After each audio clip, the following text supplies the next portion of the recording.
जिस UN reform को भारत ने बना लिया है अपनी विदेश नीति का महत्वपूर्ण हिस्सा, उसके लिए फिर से उठाया बड़ा कदम। भारत के स्टेप से अफ्रीकाई देश बन गए भारत के फैन।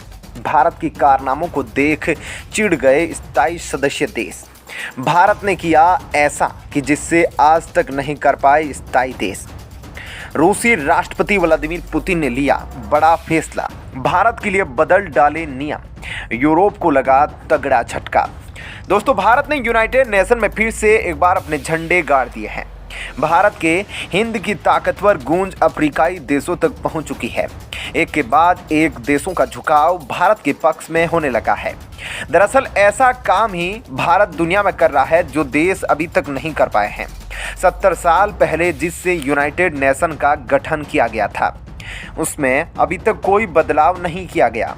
फिर भी भारत ने यूनाइटेड नेशन के लिए जो स्टेप उठाए हैं, उसको देखकर वीटो पावर रखने वाले देश हैरान हो गए हैं। रूस, अमेरिका, फ्रांस, ब्रिटेन और चीन वो 5 देश हैं जिनको यूनाइटेड नेशन में स्थायी सदस्यता प्राप्त है। लेकिन इन देशों से बड़े बड़े काम भारत यूनाइटेड नेशन का सदस्य ना होते हुए भी करता जा रहा है, जिसके चलते यूएन के महासचिव भी भारत के जबरदस्त फैन बन चुके हैं। भारत का कार्यकाल यूनाइटेड नेशन से अस्थायी सदस्य के रूप में खत्म हो चुका है, लेकिन अब दोबारा से भारत अपने कारनामे के चलते यूएन में चर्चा का विषय बन गया है। भारत ने फिर से और दुनिया को दिखा दिया है कि वह कभी भी यूनाइटेड नेशन को अपने फायदे के लिए इस्तेमाल नहीं करता है। पूरे अफ्रीका के देश, साथ ही यूरोप के कई महत्वपूर्ण देश भारत को स्थायी सदस्य बनाने की जोरदार मांग कर चुके हैं, लेकिन फिर भी अभी तक वीटो पावर रखने वाले देश नहीं चाहते हैं कि भारत उसके सामने उनकी बराबरी पर खड़ा हो सके। पर उधर अभी हाल ही में साइप्रस और ऑस्ट्रेलिया के दौरे पर गए भारतीय विदेश मंत्री ने पूरी दुनिया को बता दिया था कि अब यूनाइटेड नेशन में रिफॉर्म कराना, भारत को स्थायी सदस्यता दिलाना भारत की विदेश नीति का एक अहम हिस्सा बन चुका है।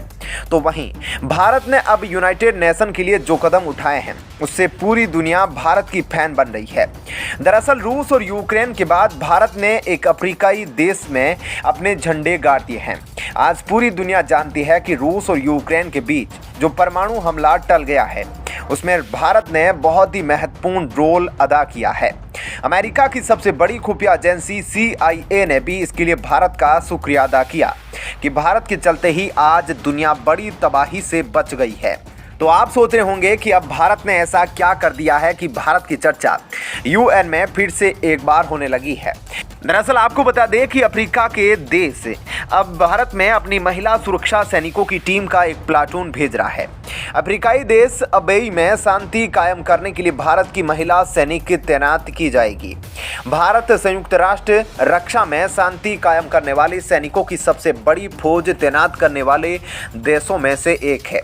बांग्लादेश के बाद भारत ने अपनी सबसे ज़्यादा सैनिकों को संयुक्त राष्ट्र सुरक्षा परिषद को दिए हैं। दरअसल दुनिया में कोई भी देश जब अपने मुल्क के अंदर शांति कायम नहीं कर पाता तो वहां पर लगातार नरसंहार बढ़ता जाता है। तो यूनाइटेड नेशन अपने सैनिकों की टीम उस देश में तैनात करता है। अब यहाँ पर आपको यह जानना जरूरी है कि आखिरकार यूनाइटेड नेशन में सैनिकों का नियुक्ति कैसे होता है। यूनाइटेड नेशन के सैनिक कहां से आते हैं, तो आपको बता दें दुनिया के देश से अपने अपने सैनिकों को यूनाइटेड नेशन की ओर से सेवा देने के लिए यूएन को भेजते हैं। और अभी तक रिकॉर्ड रहा है कि बांग्लादेश के बाद भारत ने यूनाइटेड नेशन को सबसे ज़्यादा सैनिक दिए हैं। तो वहीं अब दूसरी तरफ भारत अपनी महिला सैनिकों को भी भेजने की शुरुआत कर चुका है और महिला सैनिकों को यूएन में भारत ने सबसे ज़्यादा संख्या में भेजा है। उधर यूनाइटेड नेशन में भारत की स्थायी सदस्य रही रुचिरा कंबोज ने ट्विटर पर महिला सैनिकों की तस्वीर साझा करते हुए लिखा कि भारत संयुक्त राष्ट्र मिशन के तहत अपनी महिला सैनिकों की टीम अबेई में तैनात कर रहा है। हाल ही के वर्षों में ये महिलाओं की सबसे बड़ी टीमें होगी। उन्हें शुभकामनाएं। बहरहाल दोस्तों, यूनाइटेड नेशन के लिए भारत जो कुछ भी कर रहा है, इसे खुद अमेरिका, चीन जैसे देश भी नहीं कर पा रहे हैं। लेकिन फिर भी जब भारत को स्थायी प्रतिनिधि बनाने की बात उठती है, तो भारत के प्रति दोहरा चरित्र रखा जाता है। और भारत को इसलिए स्थायी प्रतिनिधि नहीं बनाया जाता क्योंकि भारत भी इनके बराबरी पर खड़ा हो जाएगा।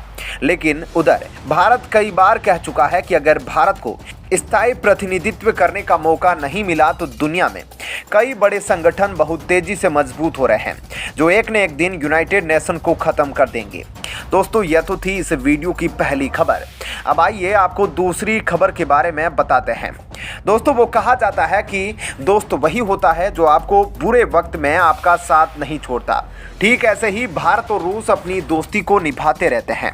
भारत और रूस के बीच यह दोस्ती जब से रूस और यूक्रेन वार शुरू हुआ है तब से और गहरी हो गई है।